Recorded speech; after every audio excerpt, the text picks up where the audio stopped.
There are moments in history when silence becomes more powerful than any weapon, when a single act of defiance reshapes the meaning of loyalty, courage, and truth. It was the year when the Southern Front burned red with conflict.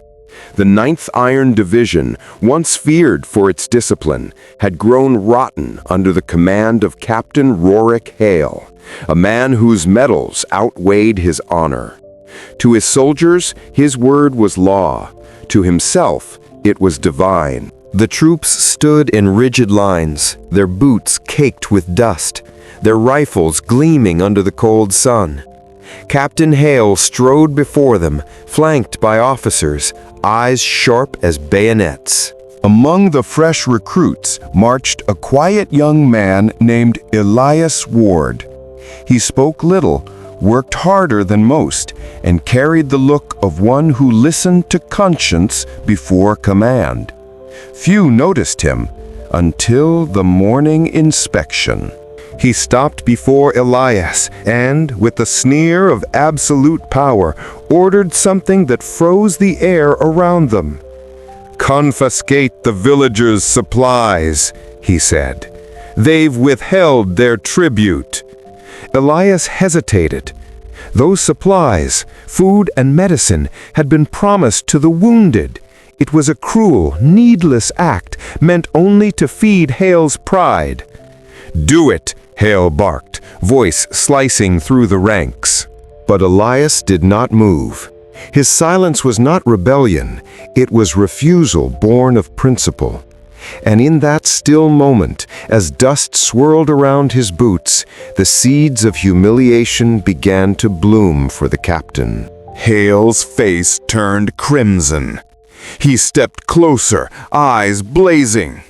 "You disobey me, soldier?" Elias stood still, his breath calm. "Sir," he said evenly, "your command dishonors a wounded who fought for us." Gasps rippled through the ranks. No one had ever spoken to Captain Hale in that tone. Not here, not ever. The captain's hand shot out, seizing Elias by the collar. But the rookie did not flinch. He raised his voice, just enough for all to hear. "An unjust order is no order at all." Then it happened. Elias stepped back, saluted with flawless precision, and turned his rifle downward, not in rebellion, but in restraint. The motion was perfect, deliberate, and absolute.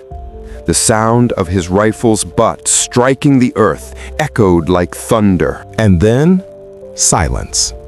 An entire battalion froze, watching their captain's authority collapse before their eyes. For a long, terrible moment, no one moved. The dust settled, and the camp seemed to hold its breath. Captain Hale's hand trembled, halfway between fury and disbelief. His officers looked away, unwilling to meet his eyes. The soldiers, the very men who had once trembled at his voice, now stood in stunned silence, their gaze fixed on the unshaken recruit who had spoken truth to power. "Arrest him," Hale spat at last, but the order came out hollow, stripped of its authority. Even the sergeant hesitated. "Sir," the sergeant said quietly, "he's right." That single phrase struck harder than any blow. Hale's face drained of color. For the first time in years, the captain of the 9th Iron Division had no command to give. Elias stood motionless as the camp's general approached, a man known for his stern fairness. He studied the scene, the trembling captain and the composed recruit. "Explain yourself, Private," the general demanded. Elias did not boast. He simply said, "Sir, our oath binds us to protect, not to plunder." The general nodded once. "And what of your disobedience?"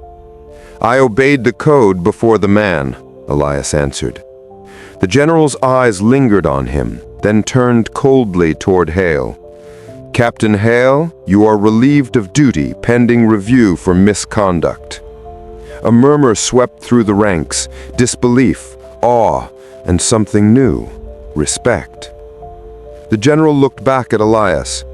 "You've reminded us what discipline truly means." As the sun sank behind the ridges, men whispered among themselves about the recruit who stood against corruption without drawing a weapon. And though Elias said nothing more, his silence carried a moral heavier than any lecture. Power commands fear, but honor commands eternity. Weeks passed. Captain Hale was court-martialed and dismissed in disgrace. His medals, once symbols of pride, were stripped away, leaving only the weight of his arrogance behind. As for Elias Ward, he did not seek glory. He remained with the 9th Division, serving quietly, never once speaking of that morning. But soldiers remembered. They told the story in hushed tones, around fires, in tents, and across the front lines. It became known simply as the day the camp went silent. Years later, young recruits would arrive and hear of the nameless private who refused to betray his conscience.